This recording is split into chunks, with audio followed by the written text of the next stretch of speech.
શ્રાવણ મહિનો ભગવાન શિવને સમર્પિત હોય છે અને આ પવિત્ર માસમાં કેટલાક નિયમો અને અનુશાસનોનું પાલન કરવું અત્યંત અગત્યનું માનવામાં આવે છે. શ્રાવણ માસમાં કેટલીક ખાસ ભૂલો છે કે જે ટાળવી જોઈએ, નહીં તો ધાર્મિક દ્રષ્ટિએ અશુભ પરિણામ મળી શકે છે. શ્રાવણ મહિનામાં ટાળવા જેવી મુખ્ય ભૂલો અપનાવવામાં આવી છે. શ્રાવણ મહિનામાં કરવી ન જોઈએ એવી ભૂલો: પ્યાજ અને લસણનું સેવન ન કરો. શ્રાવણ મહિનો સાત્વિક આહાર માટે ઉત્તમ ગણાય છે. પ્યાજ અને લસણ તામસિક ગણાય છે અને ભગવાન શિવને અર્પિત ન હોય, તેથી આ માસમાં તેનો ત્યાગ કરવો જોઈએ. એલ્કોહોલ અને માંસાહાર વર્જિત કરો. આ માસ પવિત્રતા માટે ઓળખાય છે. માંસાહાર અને શરાબ જેવું તામસિક જીવનશૈલી ભગવાન શિવની કૃપા મેળવવામાં વિઘ્નરૂપ બને છે. જૂઠું બોલવું અને ગુસ્સો કરવો ટાળો. આ મહિનામાં ખાસ કરીને ગુસ્સો, દૂષણ અને જૂઠું બોલવું પાપ સમાન ગણાય છે. મન અને વાણી પર સંયમ રાખવો જોઈએ. શિવલિંગને હળદર લગાવવી નહીં. શિવલિંગ પર હળદર ચડાવવી છે.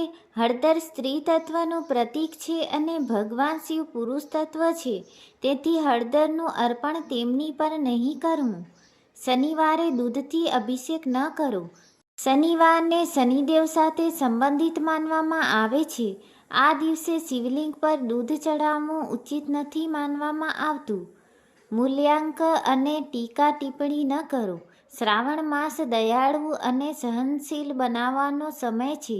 બીજાની ટીકા કરવી, નજરઅંદાજ કરવી અથવા અપમાન કરવું યોગ્ય નથી. અર્ધનગ્ન સ્થિતિમાં શિવ મંદિરે જવું ટાળો. શ્રદ્ધા અને ભક્તિ સાથે ભવ્યતા પણ જરૂરી છે. ઢાંકેલા કપડાં પહેરીને મંદિર જવું યોગ્ય છે. તુલસીના પાન શિવજીને ન અર્પવું.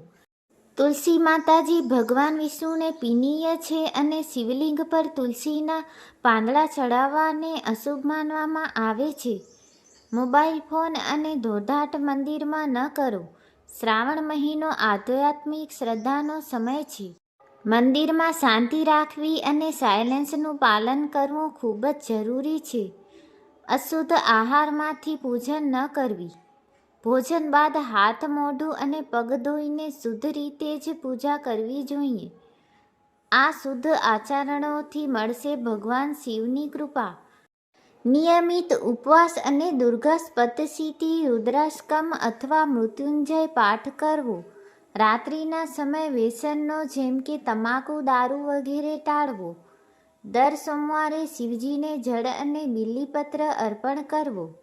શ્રાવણ માસમાં ન કરવી જોઈએ તેવી વધુ ભૂલો: કાંસ્યના પાત્રમાં જળથી શિવલિંગને અભિષેક ન કરવો. શાસ્ત્રોમાં જણાવ્યા પ્રમાણે કાંસ્ય સાબડું પાત્રમાંથી જળ શિવલિંગ પર ન ચડાવવું જોઈએ, કારણ કે તેના રાસાયણિક ગુણો શિવલિંગ માટે અનુકૂળ નથી માનવામાં આવતો. સુંદરકાંડ અથવા રામાયણનો પાઠ ઉઘાડા મોઢે ન કરવો. પૂજામાં વિશેષ શ્રદ્ધા સાથે શાસ્ત્રોનો પાઠ કરવો જોઈએ. શરીર ઢાંકીને અને પવિત્રતાથી વિધિપૂર્વક જ પાઠ કરવો જોઈએ. શિવ મંદિરમાં પગ ચોપડીને પ્રવેશ ન કરવો. મંદિર પ્રવેશ પહેલાં પગ ધોવું અને પૂજાના સ્થાનમાં ચોપડેલા પગથી જવું અશુભ ગણાય છે. શિવજીને તૂટેલા ફૂલો અર્પિત ન કરવા. તૂટેલા અથવા સૂકા ફૂલ ભગવાન શિવને અર્પણ કરવાથી પુણ્યના સ્થાનને પાપ લાગવાનો ભય રહે છે. આળસીપણા અને દિનચર્યામાં અવગણના ન કરવી. આ મહિનો સંશોધન અને અનુકૂળતા માટે શ્રેષ્ઠ સમય છે. વધુ સૂવું, કામમાંથી ટાળ ટૂંકી કરવી, નિયમિત ઉપાસના ન કરવી અશુભ માનવામાં આવે છે. ભોજન પહેલાં શિવનામ ન લેવું ભૂલ ન કરો. દરરોજ ભોજન પહેલાં ઓમ નમઃ શિવાય મંત્રનો જાપ કરવાથી ભોજન પવિત્ર બને છે. સોમવારના ઉપવાસમાં નિષ્ઠા ન રાખવી. ઉપવાસ માત્ર ભૂખ્યા રહેવું નથી, પણ ભગવાન પ્રત્યે ભક્તિ, સેવા અને જપ-તપથી શિવજીને પ્રસન્ન કરવો એ મુખ્ય હેતુ છે. સ્ત્રીઓ માટે શ્રાવણમાં પ્રસંગો અથવા પાર્ટીઓ ટાળવી. સ્ત્રીઓ માટે શ્રાવણ માસ શૌચ અને સાધનાનો સમય છે.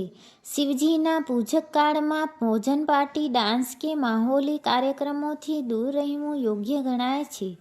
શિવલિંગને નખથી સ્પર્શ ન કરવો. શિવલિંગ પર નખો લગાવી અશિષ્ટતા માનવામાં આવે છે. તેની જગ્યાએ સફેદ ફૂલો અથવા બીલીપત્રથી સ્પર્શ કરવો શ્રેષ્ઠ છે. શિવ મંત્રોને ગાંઠ ઉચ્ચાર વિના બોલવા. મંત્રો ધૈર્ય અને શ્રદ્ધા સાથે બોલવા જોઈએ.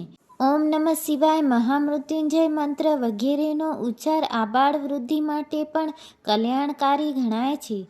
આ મંત્ર શું કરવું જોઈએ? દરરોજ બીલીપત્ર ચઢાવો. ગુપ્ત દુઃખોમાંથી મુક્તિ. ત્રિબકમ મંત્રનો જાપ.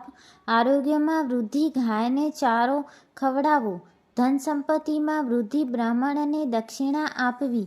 પિતૃદોષ શાંતિ. રાત્રે દૂધ તુલસી ગોળ દાન કરવું. ગ્રહ દોષ દૂર થાય. શ્રાવણ માસ માટે ખાસ ઉપાય. દર સોમવારે નર્મદાના જળથી અભિષેક કરો. 108 વખત ઓમ નમઃ શિવાય મંત્ર જાપ કરો. બીલીપત્ર પર ઓમ લખીને શિવલિંગ પર ચઢાવો. દુઃખ સંબંધો માટે શાંતિકારક પાઠ કરો. ઘરમાં શિવચરિત્રનું વાંચન શરૂ કરો. શિવલિંગ પર ચંપાના ફૂલો ન ચડાવવા. શાસ્ત્રો મુજબ ચંપાનો ફૂલ શિવજીને ન આપવતા કહેવામાં આવ્યું છે, કારણ કે તે બ્રહ્મહત્યા સાથે સંકળાયેલો પૌરાણિક પ્રસંગ છે. શિવલિંગ પર કંકુ ન લગાવવું. કંકુ સ્ત્રી શક્તિનું પ્રતીક છે અને ભગવાન શિવ વીર્ય સ્વરૂપ છે. તેથી શિવલિંગ પર કંકુ લગાવવાથી અશુભ માનવામાં આવે છે. અન્ય દેવતાઓની પૂજા સાથે શિવજીને મિક્સ કરવી નહીં. શ્રાવણ માસ એકમાત્ર શિવ તત્વ માટે સમર્પિત છે.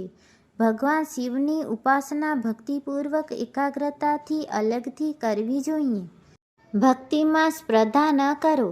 કેટલાક લોકો શ્રાવણમાં માત્ર દેખાડા માટે ઉપવાસ રાખે છે કે ટાઢા જળથી અભિષેક કરે છે. ભક્તિ હંમેશા નિસ્વાર્થ હોવી જોઈએ. બિનશુદ્ધ પાત્રોથી અભિષેક ન કરવો. અભિષેક માટે વપરાતા પાત્રો ખાસ કરીને પવિત્ર અને શુદ્ધ હોવા જોઈએ. લોખંડ કે પ્લાસ્ટિકના વાસણોમાંથી જળ ન ઢાંકવું. રાત્રે શિવલિંગને સ્પર્શ ન કરવો. શાસ્ત્રો અનુસાર રાત્રિ સમયે ભગવાન શિવ તપસ્યામાં હોય છે, તેથી એ સમયે શિવલિંગને સ્પર્શ કરવો યોગ્ય નથી.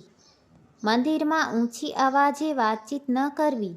મંદિર એક આધ્યાત્મિક સ્થાન છે. અહીં વધુ અવાજ, મોબાઈલ રિંગટોન, હસવું, વિવાદ કરવો પાપ ગણાય છે. પૂજાની સામગ્રી જમીન પર ન મૂકવી. શિવ પૂજાની સામગ્રી ફૂલ, બીલીપત્ર, જળને પાવરથી દૂર રાખવી. જમીન પર મૂકવી અશુદ્ધતા લાવે છે. શિવ મંત્ર ખોટી ઉચ્ચાર સાથે ન બોલવો. મંત્રોમાં ઓછા પણ શુદ્ધ ઉચ્ચાર શ્રેષ્ઠ માનવામાં આવે છે.